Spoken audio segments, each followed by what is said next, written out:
ফেসবুকের friend list কীভাবে hide করতে হয় তো আমরা এই ভিডিওতে জানবো। তো ফ্রেন্ড লিস্ট যদি হাইড করা থাকে সেই ক্ষেত্রে কিন্তু আপনার ফেসবুকের হ্যাক থেকে সুরক্ষিত থাকে, আপনার অ্যাকাউন্টটি সুরক্ষিত থাকে, আপনার ফ্রেন্ডদের কাছ থেকে কেউ আপনার তথ্য নিতে পারবে না।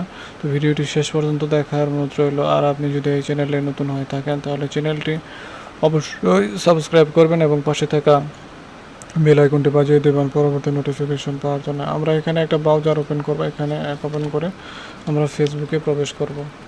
তো আপনার ফেসবুক আইডিটি লগ ইন করে নেবেন। তো লগ ইন করে নেওয়ার পর আমরা এখানে মেন আইকনে যাব। মেন আইকনে যাওয়ার পর এখানে সেটিং অ্যান্ড প্রাইভেসি, তো সেটিংয়ে এখানে চলে যাব।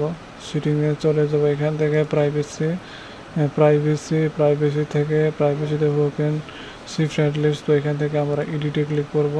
এখান থেকে আমরা অনলিমিট করে দেব। তো এখানে ফ্রেন্ড রয়েছে, আরও অপশন রয়েছে, আপনারা চাইলে এগুলি দিতে পারেন। তো আমি যেহেতু হাইড করবো সেখান থেকে অনলিমিট করে দেব। এখান থেকে আমি আবার রিলোড করব।